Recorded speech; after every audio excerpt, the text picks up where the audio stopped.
It's not just disturbing, it's appalling. The stuff coming out here today. Welcome back to Moose and Loose. My name's David. Today we have Mark Carney praising Michael Ma. I don't even know what to say. So he's praising the guy who refuses to condemn the forced labor in China. And we got Pierre absolutely destroying Mark Carney's Davos speech, ripping apart and exposing the guy during his press conference. We got a ton of other updates here, a bunch of stuff going on. Let's jump into this. We've got table salt with this one. Breaking: police reported H crimes in Canada have quadrupled between 2014 and 2025, the exact period where leftists were in power. This is the Liberal legacy right here. You know, Harper gets out of power right here, and what happens? Canada becomes dangerous. It's dangerous and divided because of the Liberals. So jumping ahead here, we've got the Air Canada situation. Michael Ma, he apologized. That was good enough for the Liberals. But Michael Rousseau, the CEO here, apologized for not speaking French. That's not good enough. So the Liberals shamed him to step down. And with that, I want to put forward a prediction of who will be taking over. It's going to be either her or this guy. That's my guess. And the reason why is because Ariel Malou-Welchler, who's the Executive Vice President, Chief Human Resources Officer and Public Affairs,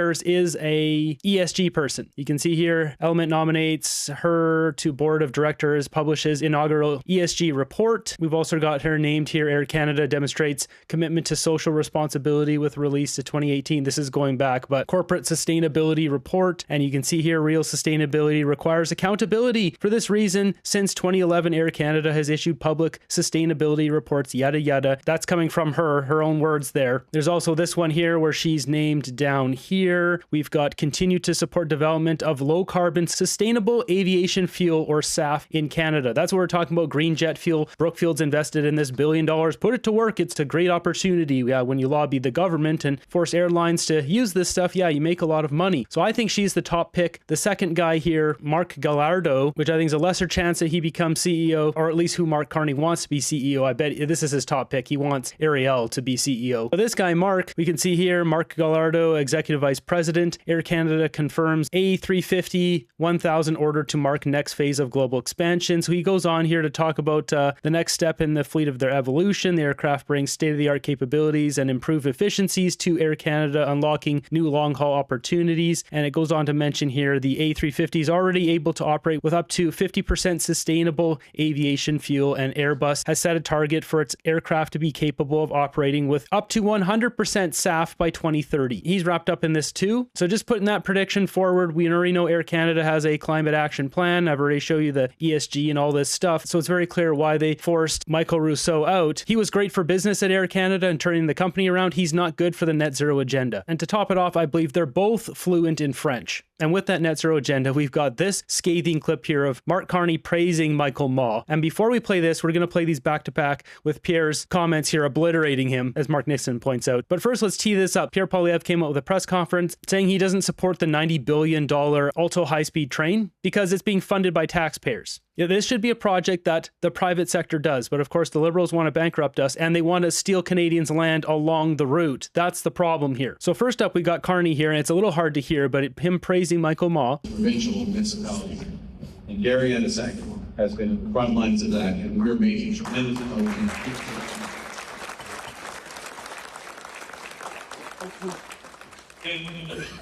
I'm thrilled. I want to come back to Michael, because Michael joined our caucus in a room. It was the Liberal holding party. Wasn't that smaller than this, actually? But he joined our caucus in December.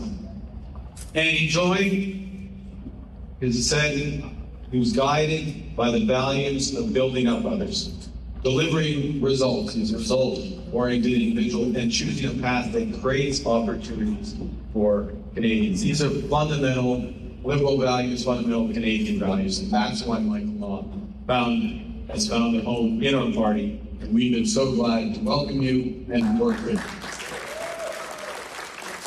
So apparently forced labor is a Liberal value. Michael Ma can't condemn that. Mark Carney won't name them. These guys have both been compromised by China. Now, Poilievre's having none of this, absolutely annihilating Mark Carney here. The Prime Minister today said there are fundamental issues in terms of China's treatment of the Uyghurs in the past. And when asked if he agrees with the 2021 House of Commons vote that China's persecution of Uyghurs is a genocide, what do you make of that response?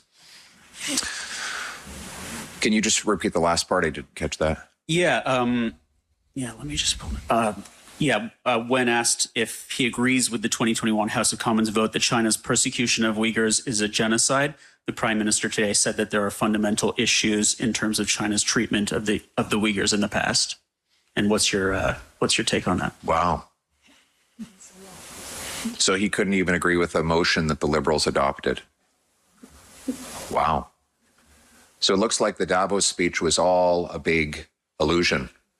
Remember, he said he was going to put his values ahead of superpowers and authoritarian regimes. Well, now he is showing that he will not put his values forward. Rather, he will pander to a foreign hostile dictatorship on issues of slavery and genocide. If Mr. Carney does not have the courage to stand up against slavery and genocide, what does he have the courage to do? How can he be trusted to stand up for Canada?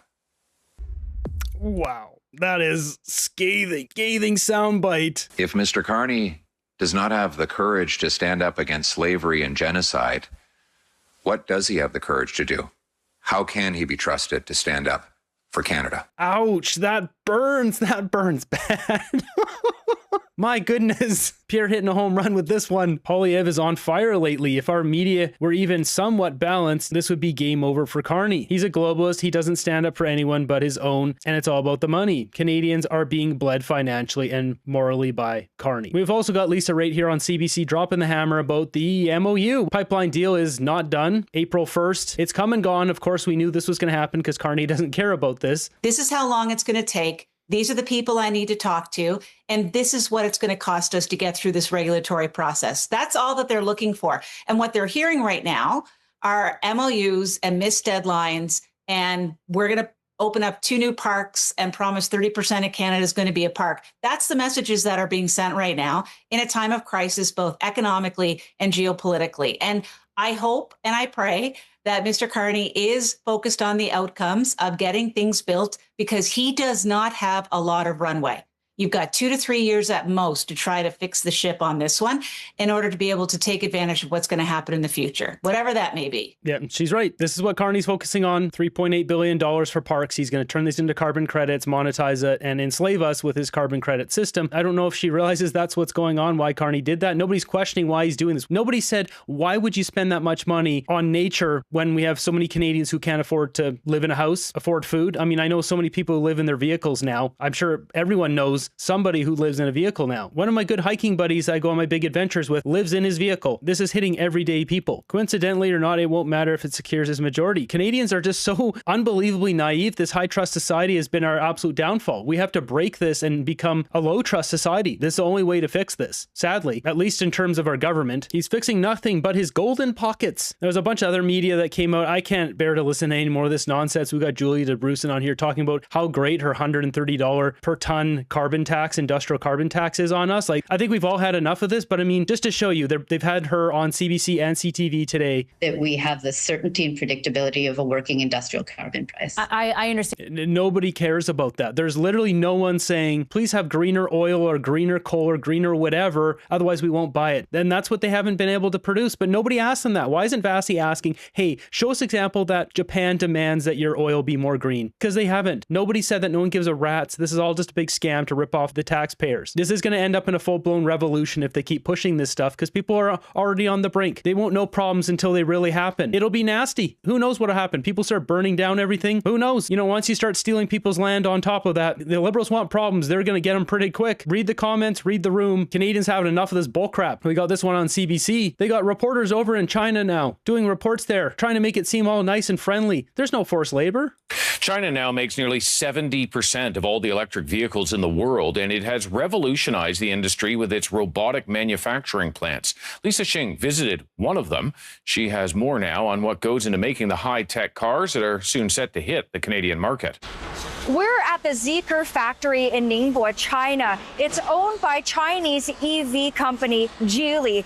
It is setting standards globally in automation and efficiency. Okay, so we don't need to go through all this, but you get it. Their factory basically builds the cars themselves, and much of them are in the dark because nobody's working on them. It's just robots making these cars, which is incredibly impressive. This doesn't address the forced labor out of Xinjiang. That they don't need lights to work, and they can work for 24 hours a day, including in the dark. So they want to ship these cars over to Canada and put Canadian workers out of work with these spy vehicles driving around our country and try to smooth over the situation. There's no forced labor. See, we went to one factory somewhere else and there was no one there being forced to work. Everything they do is a choice, from placement of stories to the scripts the anchors read. It's all biased. Yep. Now we do have some good news here. It's hard to find this. We do have this. The Strait of Hormuz is now operating normally. Look at this. Ships moving through. Hopefully that brings down oil prices pretty quick here in the next week or two. I haven't heard any announcements, but I mean, the graphics don't lie here. Ships are moving through. Now, to dig in more into the Alto high-speed rail situation, I know a lot of people will be like, oh, we should have high-speed rail. And I agree, we should have high-speed rail, but if it's built by the private sector, not taxpayers, and the Liberals want the taxpayers to pay for this, it works out to be $8,000 each. All of us pay $8,000 for high-speed rail that, well, it's not in my province. I'll never use it. Not to mention the ongoing cost here. This is the wrong approach. If the private sector can make it work and make money from it, then they should do it, but not taxpayers. We're already broke. Hi, Mr. Polyev. Tamara Ugolini from Rebel News. We saw recently, just last week, that the Liberal-packed Senate passed Bill C-15 that made sweeping changes to the Expropriation Act, allowing their high-speed rail mega project to go through and take properties just like the one that we're standing on here today.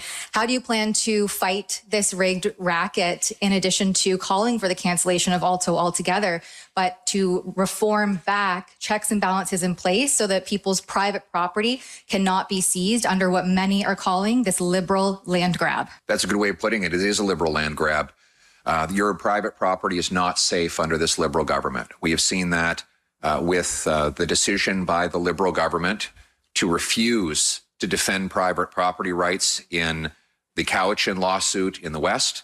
The Liberal government made a decision to withdraw the argument of private property rights from that lawsuit. And as a result, we saw a ruling that now potentially jeopardizes the private property of tens of thousands of British Columbians and maybe worse. Right now, we're seeing the property values have dropped at least 30%. It's all based on what people believe. They speculate. They think, oh, that land's worth less because the Cowichan is seizing it. It doesn't matter. That the value has gone down. It's just like anything. The stock market, it's not all based on profits and how well a company's doing. It's all speculative. How well Tesla's going to do. The value goes to the moon. Its value is way higher than what their profits are, but it's what people speculate what it will be worth, what it should be worth. It's how people feel. It's all emotion. The same thing with real estate. And in this case, you've got Cowichan, you've got all these other tribes trying to take land, take bodies of water, airspace. We now see Mark Carney and the Liberals threatening to confiscate the private property of thousands of families along the corridor of this $90 billion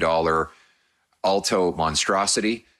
Your property is not safe under this Liberal government. Conservatives will reinstate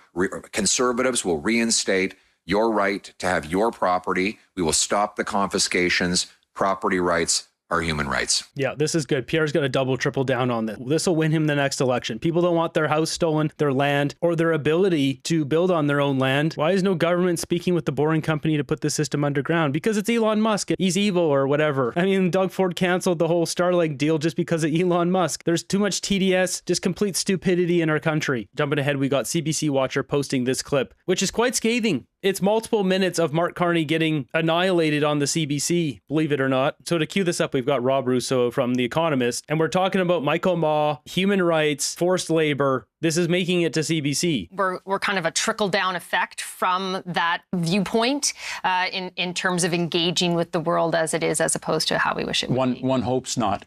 One hopes that we take the Prime Minister at his word and that he raised this issue with President Xi. All you have to do is watch the exchange between Mr. Ma and Madam McQuaig Johnson, and it's not just disturbing; it's appalling. I mean, the suggestion that forced labor is going to be put on display for a visiting scholar, which was what he was trying to get at, it would be absurd if it weren't so lamentable. The danger for the Liberals is that they have a reputation of being soft on China.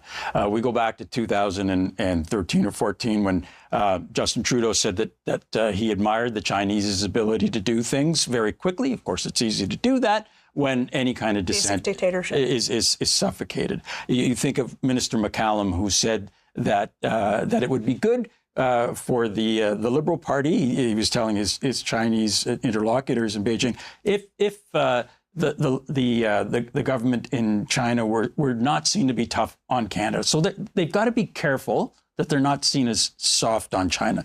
The reality. Too late. Obviously, they're soft on China. You can see John Chrétien, Justin Trudeau, all these guys wrapped up with China. Dominic Barton, Mark Carney was already a business partner with Xi Jinping. Went there as a U.S. business leader, by the way. Yet the elbows up crew thinks he's fighting for Canada. He's 91% invested in America. Make that make sense. He is. That we are going to have to do business with China, no matter what. They are, the second biggest military power and fastest growing economy in the world. But we also have to be clear-eyed about these things. The RCMP has said that they operate police stations here. They've said that they've closed up some of them, but there are investigations that are ongoing. That's a real problem. We also, as a journalist, I can't remember, I can't let people forget people like Jimmy Lai, who's been sentenced for 20 years for doing his job, and Li Yanhe, who 3 years, a Taiwan-based Chinese publisher, for doing their jobs as well. These are difficult issues, absolutely, but we can't and never should shy away from raising them. Well, Kate, Carney did say during the election, I believe it was the debate, the English language debate, that China is the #1 threat in terms of security of Canada. But he also has talked then and since about being pragmatic while also trying to be principled. Do you think that he has started to swing too much to the pragmatic side? And is that okay, considering we need to diversify trade, or is that going to be a problem for him? Yeah, I think it's beyond pragmatism. It's coddling. For a government MP to deny forced labor in China is to deny that the sky is blue. And it's really hard to suggest that this is just, a one-off caucus member, making comments that don't speak on behalf of the government, as Mr. LeBlanc did today, something even the Prime Minister couldn't bring himself to do. I mentioned this the other day. Michael Ma's words and Carney's words were almost exact. The same way they mentioned, this is a global issue. It's a global problem around the world. They both had the same words. It sounded very much like Michael Ma was directed to use Carney's language when at committee, and that's exactly what he did. It looks very clear his allegiance is to China. It's not to Canada. But Mr. Ma was on that trip to China, and it was very deliberate questioning that happened of the witness. And I think that it is troubling that the Prime Minister can't bring himself to say very clearly, so that is on the record, ahead of this trip for the finance minister, that forced labor exists in China and that this is a major consideration as we undertake trade. Of course, we will have to do trade with China. There's no doubt about that. The countries that are engaging in trade with China have much more stable interprovincial economies that don't have as many vulnerabilities as we do in Canada to being exposed by the CCP and the regime. That's where you see countries have successful trade. Right now, we are leaving ourselves very exposed and, in my view, cozying up far too much to a regime that has a lot of human rights abuses. And Karina, just quickly, if I can, as the only non-political person here, I'm going to dare to suggest communications advice. I thought it was a mistake not to have Mr. Ma come out in public and say, I'm sorry, with no subordinate clauses. He forced the Prime Minister into doing it. You can bet as soon as Mr. Ma returns to Parliament Hill, he's going to be asked about it again. Other avenues of inquiry will be open. He should have come out and apologized in front of microphones. And in French, as we've seen from what's happened with Air Canada. Now, Kate, I did say I was going to come back to you about Champagne's trip, impending trip to China. What do you think we need to see from him that shows that, well, obviously people want diversification of trade, that this government is taking this issue seriously? I mean, it's always hard on these international trips to get a real sense of what is actually discussed and said in the room. So far, we have seen the government make broad claims about forced labor, and that it happens globally and worldwide. I think in any kind of communication that comes out, it needs to be noted and acknowledged. I also think that as we undertake to bring more Chinese EVs into the Canadian market, it also has to be acknowledged the reason why that is such a cheap alternative is because, of course, there is forced labor in the supply chain that surrounds EVs. So I think that we need to just acknowledge reality. It's not that we can't do trade with China, but we need to go into it with eyes wide open. And so far, I think that the government has erred on playing a diplomatic dance as opposed to acknowledging those realities. This is some pretty scathing stuff. I mean, opening it with what Rob said here. It's not just disturbing, it's appalling. It's not just disturbing, it's appalling. And he's right. As a country, we don't care how a product is made or the work conditions under which it's produced, but by gosh darn, it better be climate friendly. Isn't that a funny comment? That one comment sums up the entire situation. As long as it's eco-green, that's totally fine. Forced labor, as Carney would say, who cares? As long as it's climate friendly, it's good to go. The only option is silence when the CCP owns you.